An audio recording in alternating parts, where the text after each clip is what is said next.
Welcome to the Church and Culture Podcast, a weekly discussion with James Emery White on the latest trends happening in culture and where and how the church should respond. All right. Thanks, everybody, for joining us for this week's episode of the Church and Culture Podcast.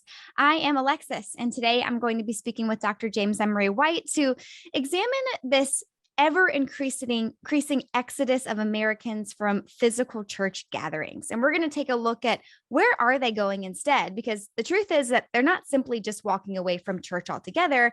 They're just looking for a church-like experience elsewhere. So sometimes that's online, but oftentimes it's recreating a church atmosphere in an exercise group or a book club or within one's own, group of friends or family. So today we're going to discuss the balance between adapting the church in a healthy way to complement our ever-changing culture and our needs, but then also what the church cannot surrender and still be called a biblical church. Okay. So Jim, can you start off? I know there's like a kind of like a state of the union address. Can you give us like a sort of state of the church explanation of kind of where we are? Yeah. Yeah. Particularly post-COVID. Right. Yes, exactly. Right. Yes. Post-COVID. Right. It's not good. Most churches, if not all, but most churches suffered financially during the pandemic. I think all of them suffered in terms of attendance and dropped precipitously. They thought that when they returned to in-person services, everything would just return right to where it was, and it didn't. Most churches, the vast majority, are running 60, 70% of what they were pre-pandemic. Some aren't even doing that. So, so it's not a good situation for most churches. And when you talk about most churches, do most churches have like an online presence in which people, when you're talking about attendance being down, are you talking about just physical attendance, or are you talking about a church? I mean, could those people just be attending like an online service instead, or maybe they're coming back in a few months, if things seem to get a little bit better? I don't mean to be kind of doom and gloom person, but I also think facts are our friends. And I have the opportunity of speaking often to groups of pastors, and let me just go ahead and say, if they're not back by now, they're not coming back. I mean, it's been a long time since churches have reopened, and we were closed longer than most, but it's been a long time for us. And so you have a sense of, if you've been open a year and a half, 2 years since lockdown, and they haven't returned, I don't know what you think is going to change. I mean, the vaccines have been out. People who wanted them have got them. It's just one of those things where I think this is just where you need to be. I do think, or where you need to assess your state. I do think that the online presence, obviously skyrocketed for all churches when they were closed, but most churches didn't maintain a robust online presence when they reopened. In fact, I've heard many pastors say they just couldn't wait to get offline, which was tragic and a huge mistake. But those that had a robust online presence prior to this and maintained it did better. And if you really have, and again, this isn't the focus of this particular thing, but if you really had an online campus and you really were working through that with engagement, maybe we can talk about this a little bit more later, but you did pretty well, I think, and you may have even grown during it, and you may still have a lot of your people, they're just online. So if COVID fears really aren't the driving factor then of the lower attendance, do you think it's because people have found that it's simply a response to physical in-person gatherings, that like they're just not convenient anymore, or they're just not preferred? Or are people just deciding that church gatherings in general, whether in person or online, are no longer important or perhaps relevant? Both. I think both. It's a combination. I think you're finding people who found that they really liked attending online. They really enjoyed an online experience. For them, it was more convenient and it was a little more intimate even. And I heard from many, many people that they just prefer, for example, at Mac, our online campus, and they didn't realize how much they enjoyed it. Whereas other people couldn't wait to return. But you also had to in-person, but you also had a lot of people that just drifted. And let's be clear, church attendance was in decline across the West and before pandemic. And so it was already in decline. So the pandemic just accelerated it. And so the people that were on the edges and the periphery, it just gave them permission to get out of the habit, permission to kind of, go ahead and do their final drift off. And so you just had that declining attendance and people on the edges. It just got accelerated through COVID. And so that's why what I would say is what you have right now online and what you have in person is what you have. Don't wait for some great big sudden return that right now they're not online and they're not in person, but they used to be a part of your church. I don't think they're returning. So if this trend had started before COVID, what was behind it at that point? Why are people walking away from the church? Why are they not going there? Yeah, well, the broadest answer is that there were two things in motion, one in particular, and that is that we're in a post-Christian world. We have transitioned from a Christian to a post-Christian world. And when I have written in the past about the rise of the nuns, the religiously unaffiliated, this is what you have. You have the decline of that in the West. And then when you also have a digital revolution coinciding with that, which means that people are going to be more prone to do things online anyway, the idea of going to an in-person bricks and mortar religious event in a secular culture that is in a digital in nature is going to be a hard sell for people. What's been interesting is just kind of being along this journey with you with church and culture. I've heard you talk to many people in ministry, kind of how to respond to this trend. And I'm painting with a broad stroke here, but I feel like most of the times I'm hearing people kind of land in one of two camps. There's those who are kind of desperately clinging on to the church as she used to be, really big advocates of bringing her back to float. If she's a sinking ship, it doesn't have to be that way. We can bring her back to the glory days before when, attendance was robust and healthy and in-person gatherings were the thing. And then I think there's some on the other side who are like, you know what, you're absolutely right. Like the church, we're never going back to the way we were before. The church as a centralized institution is dead. So now it's time to move on. It's time to recreate the church-like experience in new and innovative ways. And we don't need to cling to the traditional model of before. We need to do something completely different. I feel like you have a very unique voice in this area because you seem to be a trailblazer in the way that you aren't really landing in either one of those camps. You seem to be somewhere in the middle. Can you share a little bit of where you find yourself? Yeah, in fact, as you know, the title of my next book that's coming out is called The Hybrid Church. And that's what I believe really is the future of the church, a hybrid model. Let me go back and give a little bit of history so you can kind of know where I'm at with this, since you're asking me about it personally as a church leader. And back in 2019, we made a massive decision, a massive shift through a set of decisions where we closed down all of our sites except one, and we basically left the multi-site model. And I blogged on this and written on this, and we can put that in the show notes if people want more information about that decision. We did that in 2019. And the whole reason was because we sensed that the world was moving away from bricks and mortar models and to a digital model. A digital revolution was taking place. And so the whole idea of the multi-site model was to break down geographic barriers by putting sites so it's easier for people to go, this mythical 20-minute kind of drive time, and make it easier for people to invite their friends. Well, it turns out the barriers weren't geographic, they were digital in nature. And so people we didn't need to make a bricks and mortar model more convenient because they were going to check us out online first anyway. And then if you did engage them online, then they'll be happy to drive anywhere within a reasonable distance. And so we just found that what it was trying to solve was not the issue anymore. So we wanted to take all of that effort, and those resources and those hours and everything, and put it into all things digital, and to reach people digitally and do more digital marketing and put more into our online campus and all of these different kinds of things.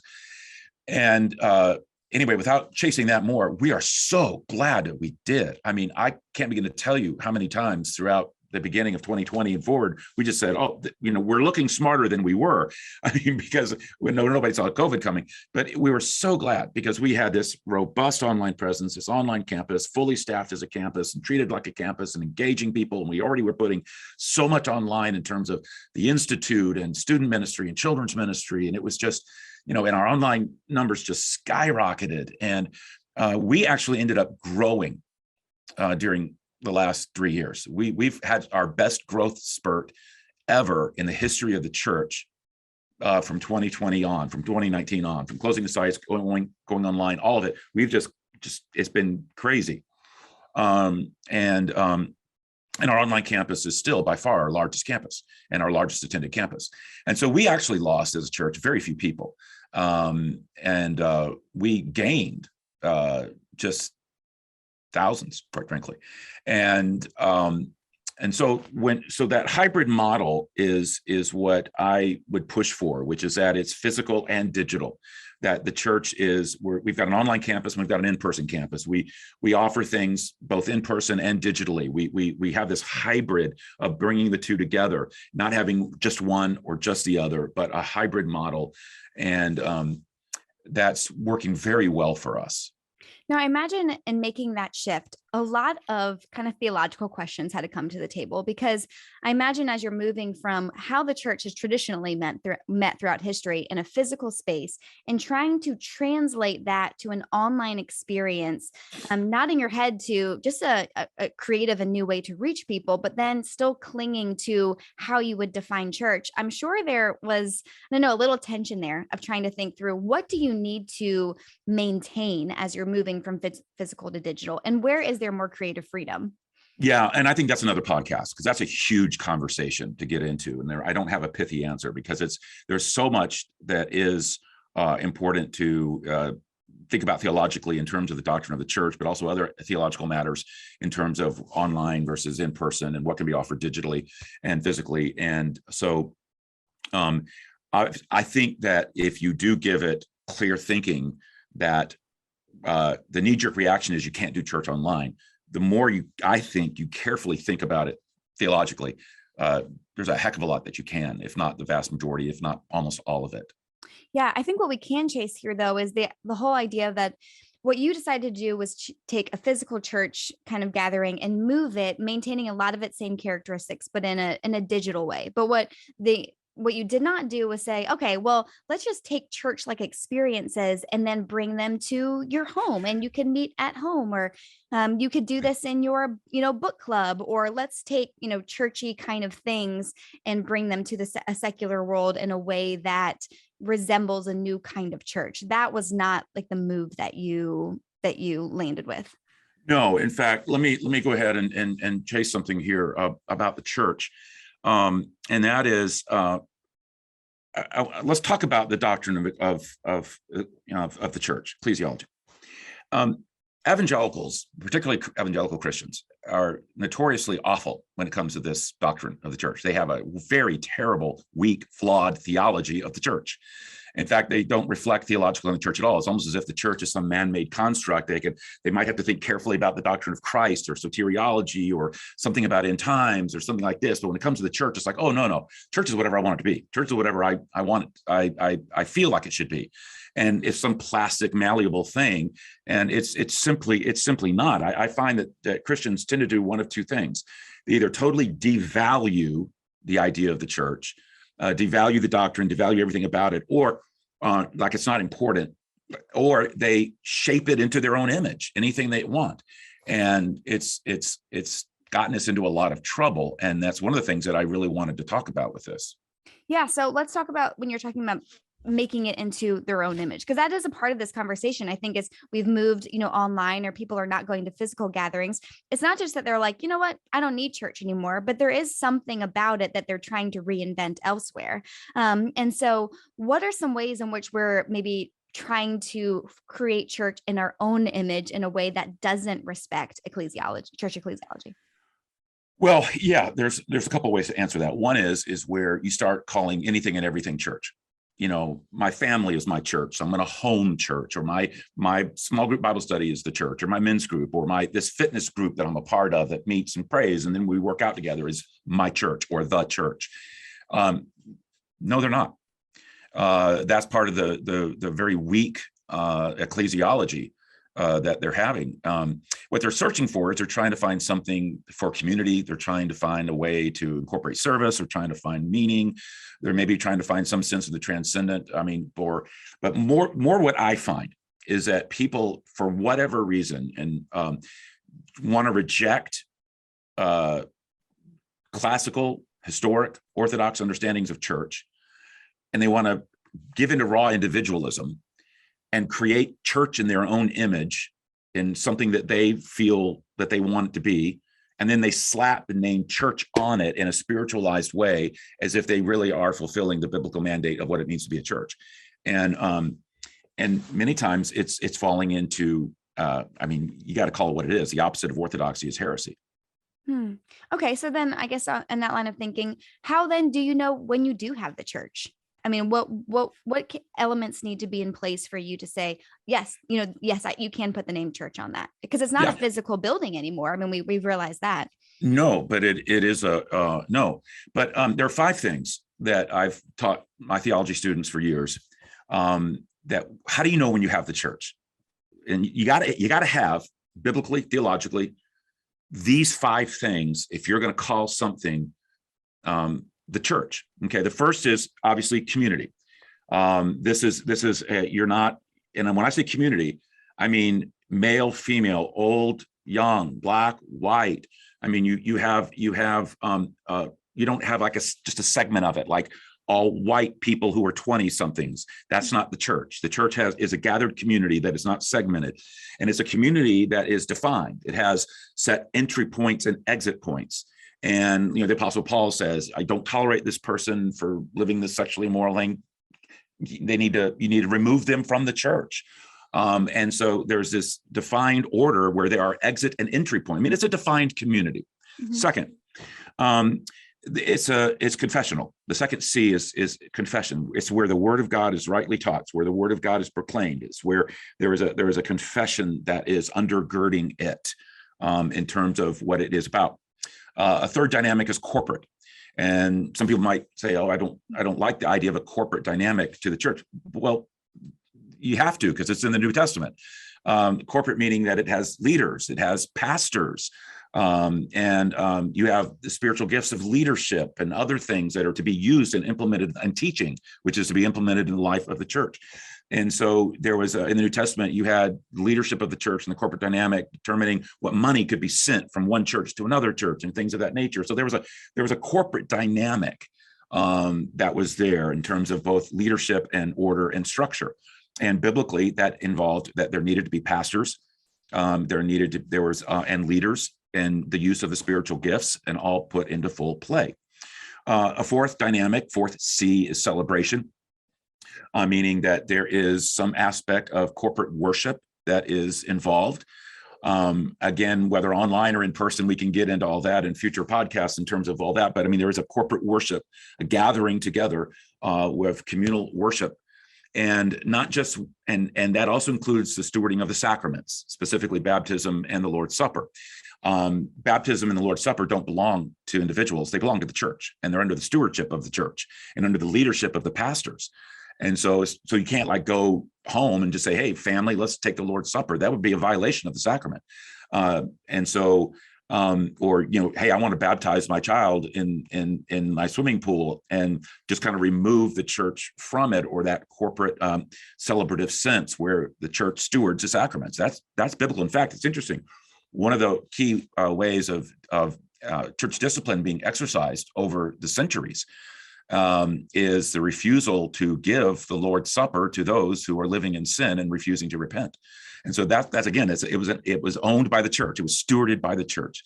And then the fifth C is cause, that you have the Great Commission being pursued, not just some narrow slice of the cause, but the cause, turning irreligious people into fully devoted followers of Christ through the local church. And the Great Commission that he gave us, and that Christ gave us. And then on top of that, also the call to serve the poor. And so if you're the church, you're not only having the mission of reaching the unchurched, but you're also actively engaged in serving the homeless and the poor, the widow, the orphan. So when you got to have at least those 5 things to be called, in the New Testament sense, the church. And so you see how some of the ways we use the word, my aerobics class as the church is not simply comical, it's shameful. And it's so to what Christ died to create. And it seems like when people are saying that, like, this is my church, of those elements that you just detailed, it seems like people are really referring to like community, and maybe they're raising an offering for somebody, or not an offering, maybe like a fundraiser for somebody in their group or something like that. Or maybe, if it's like a Christian group, maybe they're doing a devotional, or they're trying to pull in some elements of it. But it does seem to point to, as you mentioned, like a narrower thinking of what the theology of the church really is, to think that you could just take or cherry pick those couple of elements and then call something, this is the church, because we're incorporating some of the experiences into it. Yeah, and it's not that there's not a place for things, but like, parachurch groups and things of that nature that may have a narrow niche. I just don't call them the church, and also understand the primacy of the church.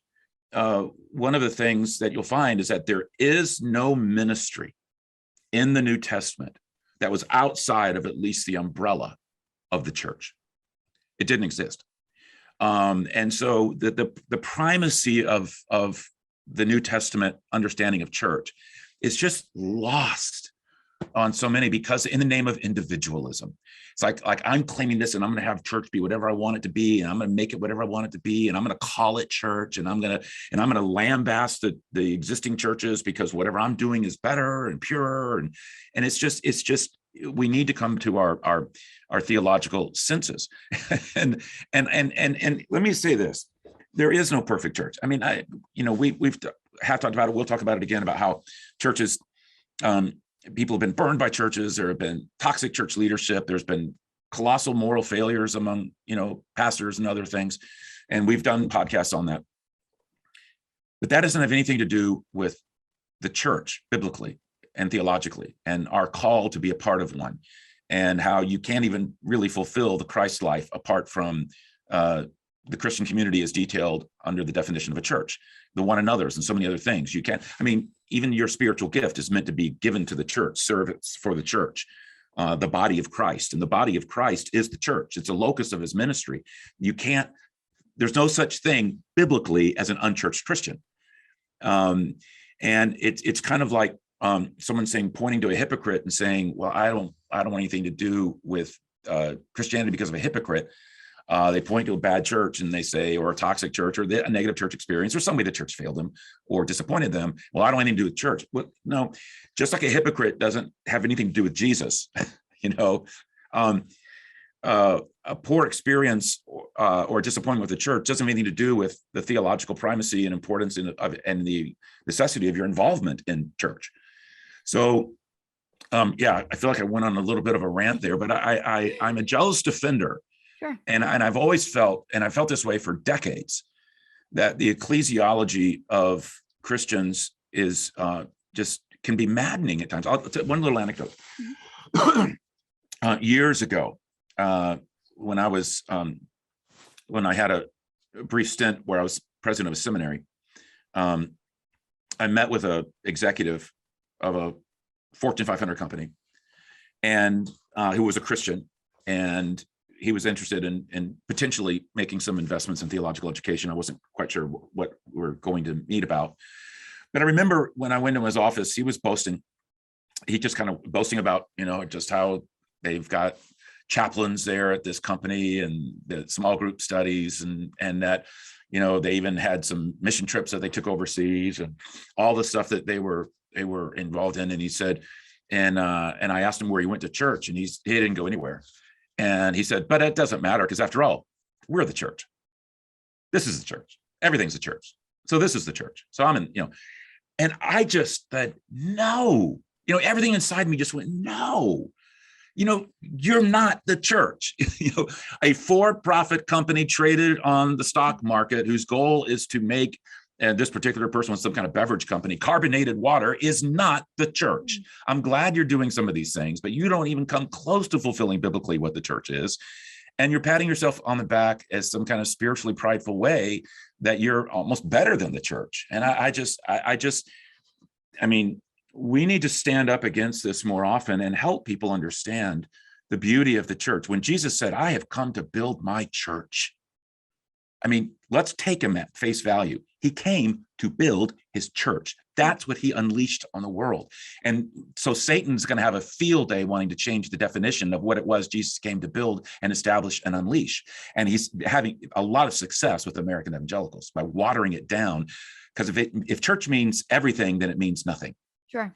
Well, what can get so tricky about this is that I think people they take their experiences and they say, you know what, in my small group, like I'm really growing close to God. Like I've experienced him, and I haven't been to, regular church service, gathering in months or years. And so they can just find this is working for me. Like I'm growing close to God. I'm becoming more like Jesus through these other avenues. And so they just think that, okay, I can just recreate essentially the church as the institution is no longer needed. I can do this elsewhere. And I am doing it. But what you seem to suggest. And when they say that, they're just making that up. Oh, I mean, we need to call that out. If somebody says that, I'm saying, do you realize that what you just said was almost gibberish? I'm delighted you're growing through that, but to call it the church is ridiculous, or to say that just because it's serving you, you have the right to reject the church. I mean, you're rejecting Jesus. Jesus called you into the church. The New Testament, the apostolic authority says you are to be in a church as defined biblically what a church is. And you're to go there with a towel over your arm. You're to support it financially. You're to take your spiritual gift, put it into play through it. You are to submit to its leaders and submit to godly teaching and the people who have the teaching gift. And that's why they're there. They are to teach the church. And so you just submit yourself to those with the teaching gift and to those, and on it goes. And it's not about, but I have this little boutique thing over here that serves, I'm delighted, keep doing it. But that doesn't remove you from the obligation and responsibility to be a part of a local church and to submit yourself to that in the way that we're all to submit ourselves to it collectively. It's so interesting because I was going to ask you, to break down the difference between, it's one thing for a Christian to leave a physical church and then make something else a church as compared to an unchurched person who's trying to make a church experience for themselves. And so I was thinking maybe the motives are very different, but after hearing you talk, I kind of think that maybe they're really not. Like maybe it really is just the individualism that you pointed to of it's easier when you're creating something from scratch to only put in the elements that sound appealing to you and leave out the financial part, leave out the accountability part, leave out the serving people in ways that I don't want to kind of part. Because I don't know, would you agree? Like, do you think that it really is more complicated than that? Well, I do think that there are people, let's talk about people who are not Christians, who I think they are, many of them, you do see them trying to recreate something churchy, whether it's their yoga class, something that's kind of spiritual, kind of has some kind of esoteric feel to it, something transcendent, or they're trying to, through an exercise class, build community, or even, hey guys, we're all meeting here at 9:30 in the mornings to do this. Maybe we can go through a book together. Or how about, hey, I've got this friend over here who's in the hospital. Maybe we can all raise money for them. And so you kind of start looking for ways for service or for community or for meaning or for transcendence. And that's no surprise because, as Augustine said, our hearts are restless until they find their rest in thee. Or Pascal's, we all have a God-shaped whole and can only be filled by God. And more directly from the scriptures, we're all made in the image of God. And so therefore we have this sense where we yearn, we're spiritual, we're incurably spiritual creatures. And so the fact that we would try to almost recreate some of these things outside of, faith or church is not surprising. It's how we're wired up. But for the Christian, the New Testament call, admonition, challenge, charge, order to be a part of a church and to work and serve for the cause of Christ through it, and to build the church and to invite others into that new community is inescapable. Well, I guess let's end with this question because we're running out of time. But so I think it's fair to say, though, that, part of the difficulty of this is that people who've left the church are looking back and they're like, you don't know, like the horrors of the church that I just left. Like if the church was how you are describing and, those elements that it should be, I wouldn't have left the church, but the church is not being those things, which has led me elsewhere. And so what would your response be to that? Like, where does the church need to be the church in ways that it's not being the church? Like, what is the church's role in this exodus? Listen, I'm the first to admit that there's toxic leaders, there's immoral leaders, there are terribly dysfunctional churches that have a trail of bodies behind them, leaders that have a trails of bodies behind them that never should have been in leadership to begin with, and these are classic, and so church is full of sinners sin. There's going to be, even the best churches, the most biblically functioning communities around are messy because you got people.